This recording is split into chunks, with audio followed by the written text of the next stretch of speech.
So again, welcome to the System of League Bowling, our documentation of tribal knowledge. This is our second series in the series. We're talking about staffing today, but just as a review in talking about what we're talking about in the program, let's start with a quick poll. And let me launch your poll here. And it's not showing. My poll is not showing. Well, we're going to move on then.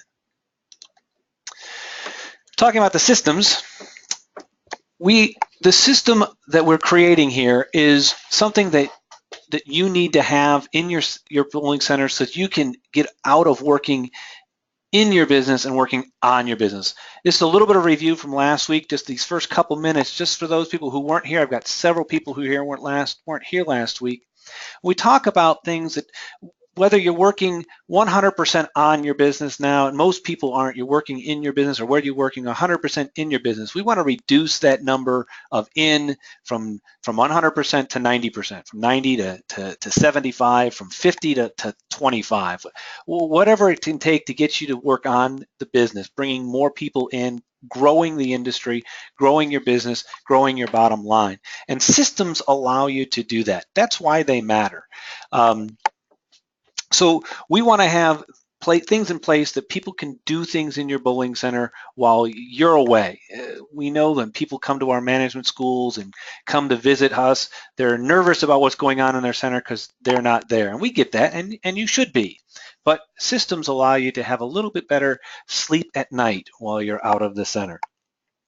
So we're going to talk about that. We're going to talk about the overview of league bowler development, the whole idea of this particular system, and then we're going to put it in practice, and then we'll talk about a little bit of takeaways at the end.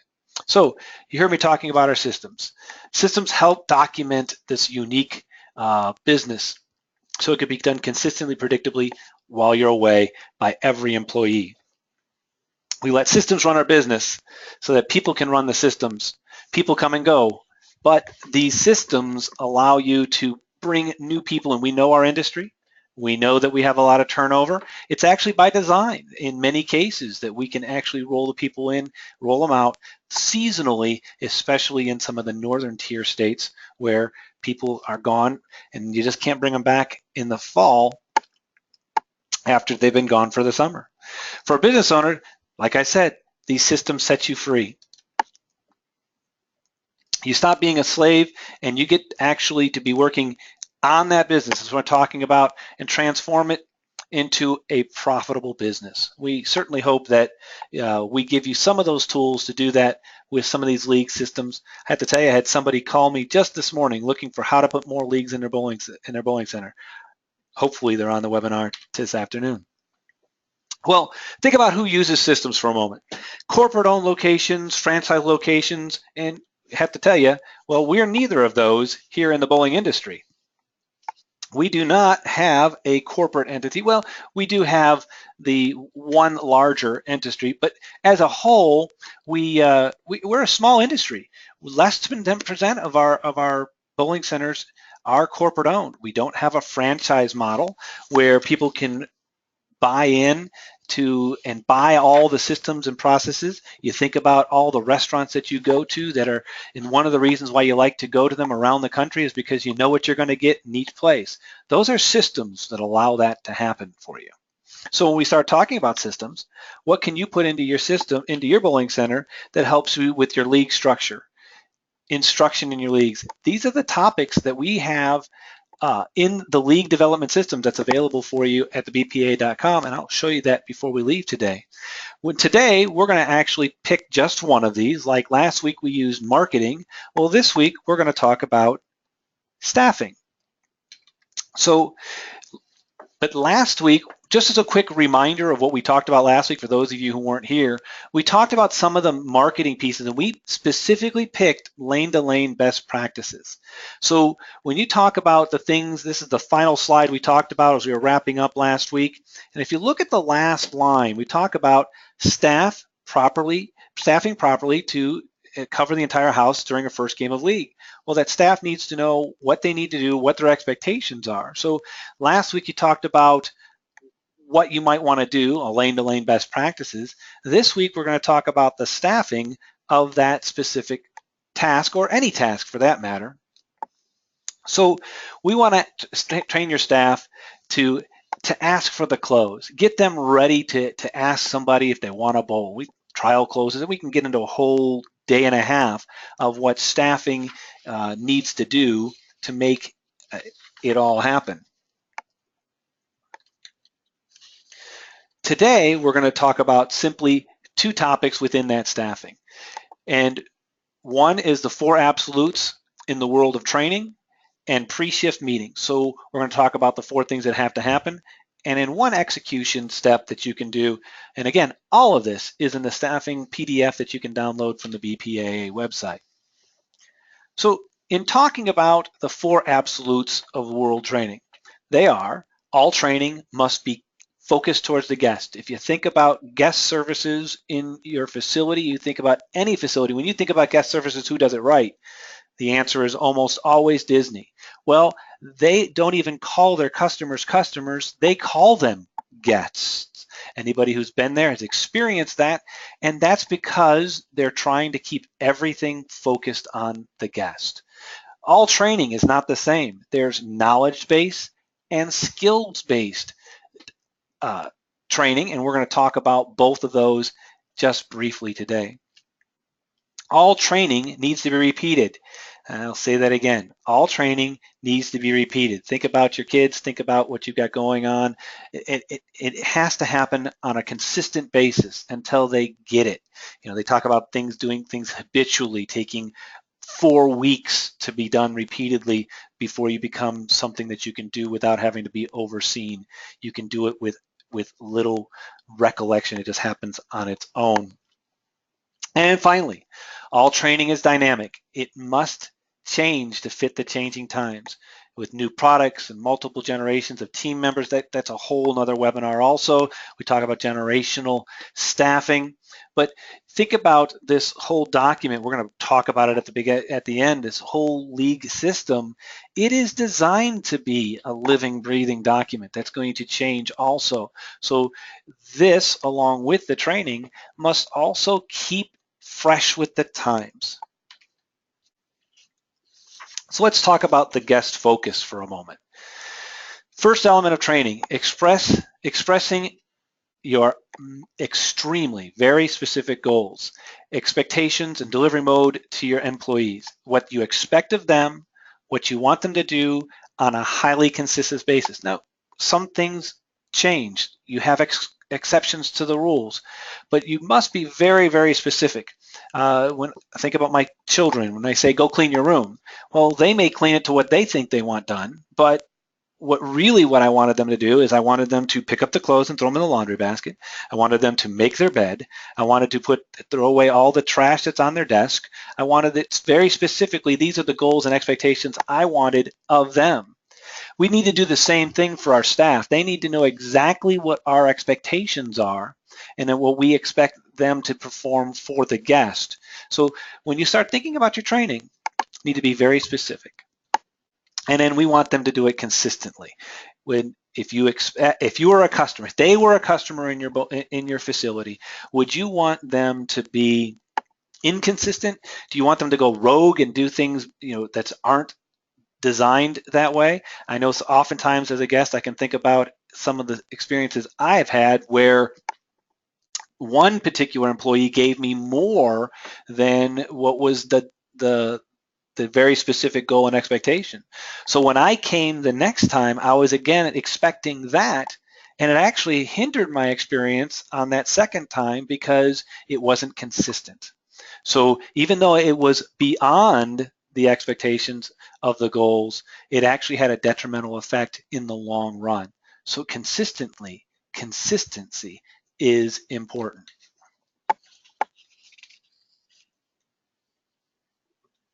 Now, all training is not the same. When we start talking about knowledge-based versus skill-based, what is the difference when you start thinking about the knowledge versus skill?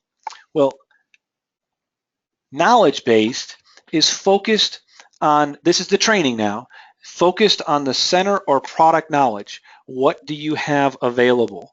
It's not how to deliver the information, it's training them on what the information is. If you've been through our inside sales course in the online or in person with my inside sales, we talk about the importance of product knowledge and how important that is for your staff to be prepared to sell the right product to the right customer at the right time.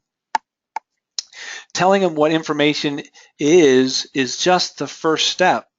You need to go the step beyond and get them to give the information as you would want them to do so. So we make the fatal step of assuming that all its employees will deliver the information the same kind and caring attitude we have. So we got to make sure that they understand the product better so they'll actually go that extra step and give the caring attitude that we will give. Skilled based. This is where we start talking about what do we do to get the customer to provide the information in a way that the customer will get to yes. What do they need to say? How do they get there? What do you want them to say? This is some different type training. You're actually getting them to develop a skill of salesmanship here. And in this particular example, this is an example. There's so many different ways of training, but we're talking about here qualifying lead prospects. What do they need to look for? And again, back to our inside sales piece where we want to match the right product to the right guest so that we're not trying to sell a brand new bowler a tournament coming up on the weekend. We want to make sure that we're trying to find, and again, product knowledge falls right into that, allows that to be something that the staff can do very easily. Getting to understanding answering the questions about the costs. If you think about that and how to break those down, do you want to talk about money first? Does it come up later? Are we selling the experience? Well, we need to help our staff understand these skills that are coming through to them. Again, these are just some examples of that you might have. Your list could be different. You know, when you talk about the employee being uncomfortable talking with the customer, well, do some role playing. Be the customer, get them to sell it to you, and it'll be kind of corny. It'll be a little bit awkward for them because anytime you're in a sterile environment like that, it'll be a little bit difficult. But we want them to understand that it's that conversation that they have to develop that skill to do. And I know anyone who's done the practicing, the training, is more prepared to help sell your leagues for that matter.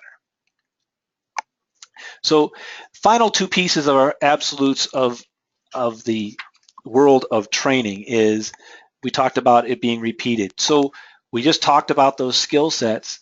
Well, how often are you training for those skill sets? We often make the mistake of doing a quick training of how to run the POS on our scoring system, and that's the extent of our training. We need to step it up a little bit and take it to the next level and work with our staff on a regular basis and set some goals for them to have some skills that they can actually help build your business.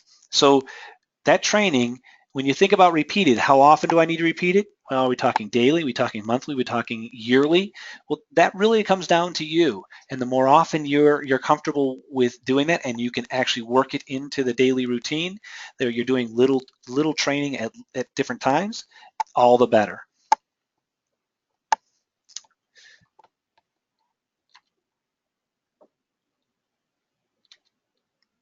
Moving on to our next topic, pre-shift meetings and staffing selection. What is a pre-shift meeting? For a quick show of hands here, if you can find your little button there on your little bar, show me here who has done pre-shift meetings before. Anybody done pre-shift meetings? Oh, at least I know you can hear me. There's a few hands up. Ah, wow. Not as many as I thought. I thought for sure we'd see a lot, 50%, much lower than that. Thank you for raising your hands. A pre-shift meeting is where you, oops, change the slide here, a little slow to change. There we go. It's a simple 5-10 minutes absolutely maximum. Actually better to be a 3 to 5 minute meeting to share information for certain goals for that particular shift. And I know we stagger our staff in. It should be, at least, as they come in different half an hour, quarter hour increments. Well, as they change over, once you get everybody there, or you've got people overlapping just a little bit, day shift is still there, or those people are just coming in, you can pull the majority of them off to the side. Maybe it's 2 or 3 people, and we're going to set just some goals just for just for this shift. Maybe that goal is signing up an X number of bowlers, or getting X number of new database names, or open play bowlers to bowl for an additional hour. Somebody can get somebody to upsell, and you make it a little bit of a competition. So, or selling a food special, whatever it might be. The key element is to have a goal that everyone can agree on, and the manager signs off on it. This could be a shift manager's decision. Hey, we're going to do this. And let me tell you, have you ever been in an Applebee's or a Chili's or one of those fast casual restaurants that has the waitress or waiter comes up to you and says, hey, can I interest you in the Death by Chocolate dessert tonight? And you hear him recommending the Death by Chocolate to every table that's near you. I got news for you. I'll promise you, in their pre-shift meeting, the goal for that night was selling Death by Chocolate so that they could actually achieve a goal which might have a prize attributed to it. I would think. According to our restaurant expert, Dave Scott Peters, is where I got it from, but got that scenario from. The pre-shift meeting is critical to your long-term success in any business that has service oriented.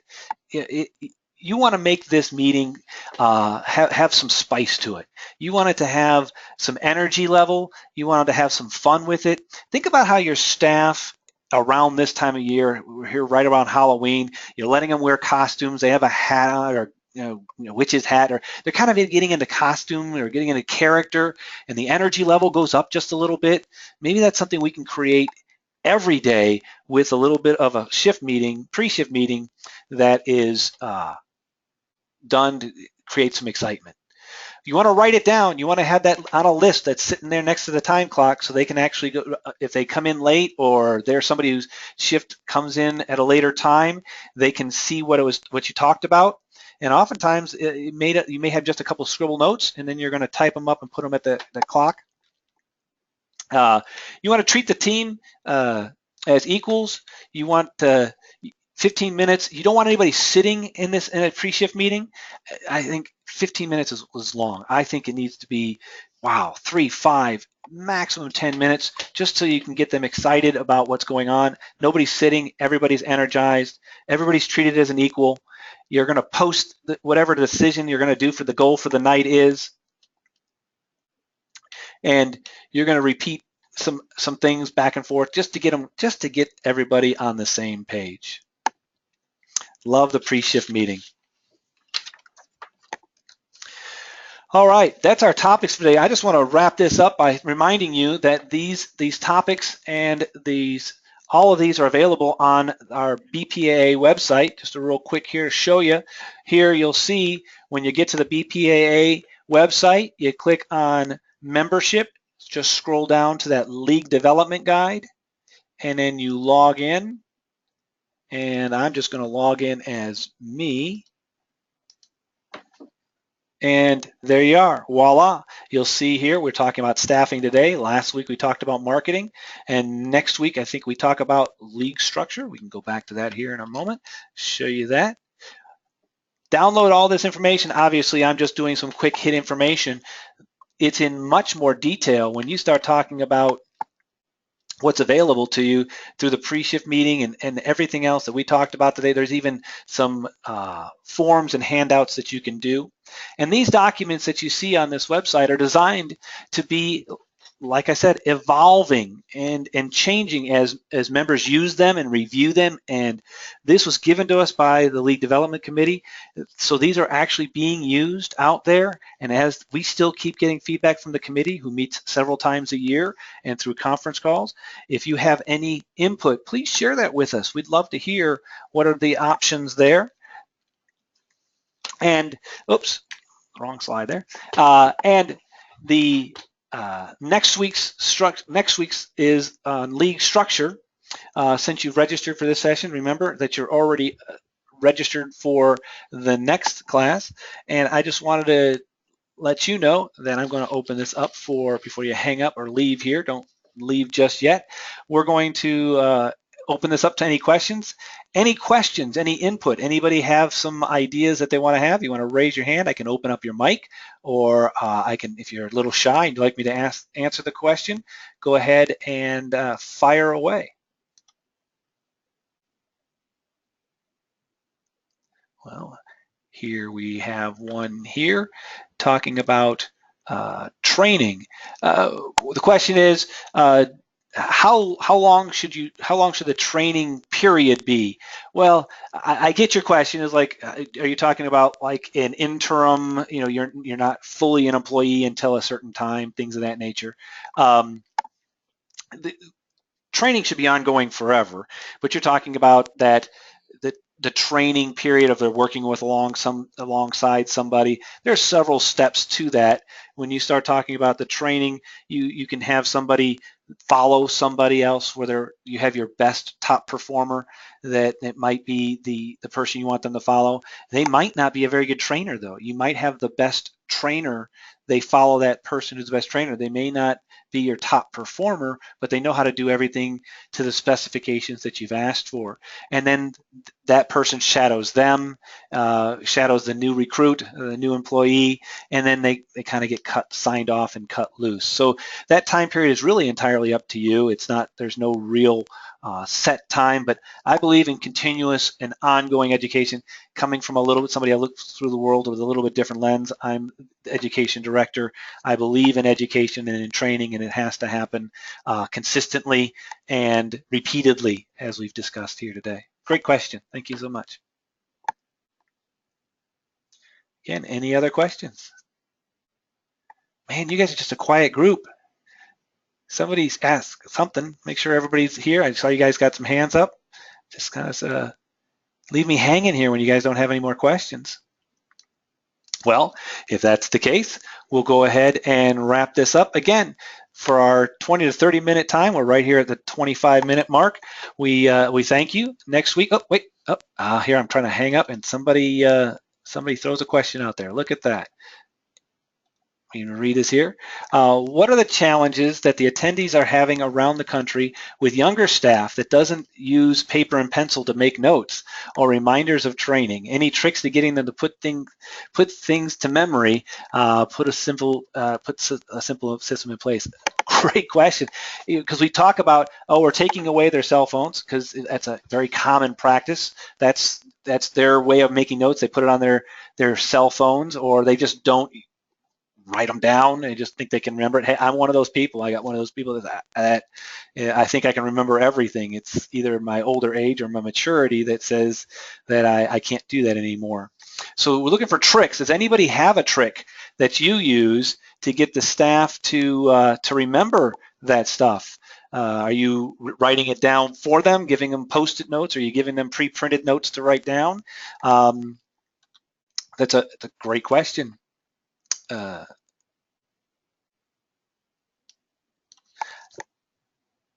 Nobody has any solutions for us here, Vicki, but I'll tell you what I'll do is I will either answer that a little more next week, and I think we're going to get into some of that stuff also in some of the other sessions.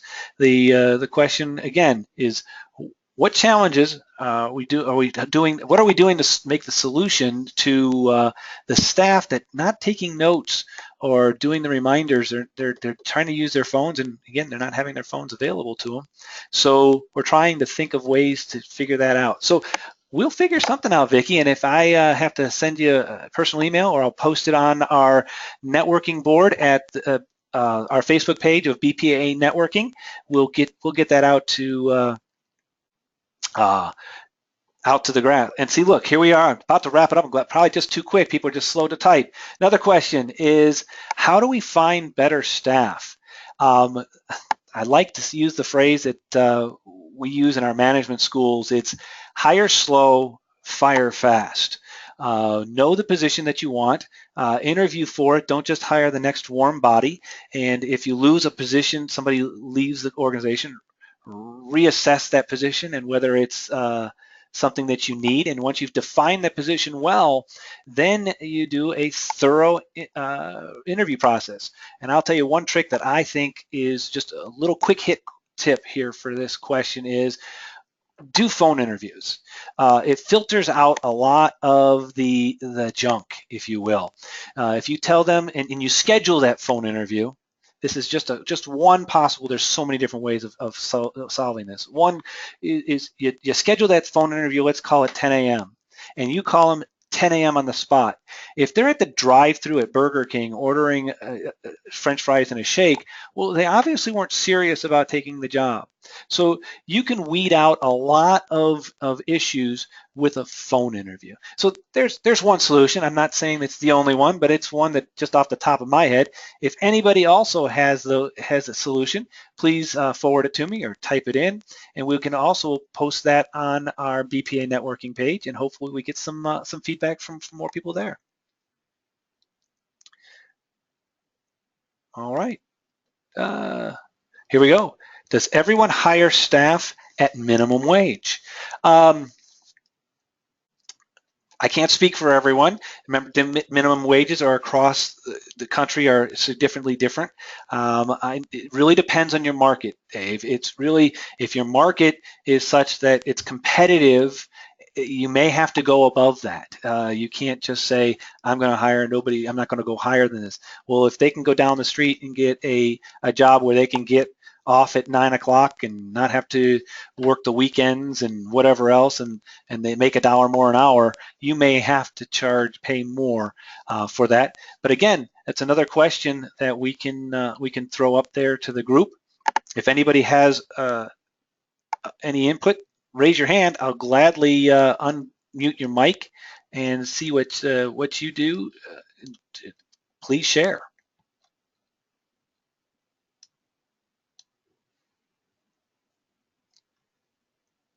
All right, we are at the bottom of the hour, so I'm going to wrap this up. If you have any other questions, please fire them away or join us at on the BPA networking page on Facebook. Remember, next week, same time, same bat channel, November 3rd, Tuesday, 1 o'clock Eastern, noon Central, and 10 a.m. Pacific. Remember, we have a time change, so it'll be a little bit different time, but by the clock, it'll be the same. League structure will help you join us and have your friends join us too. Thank you again for joining us.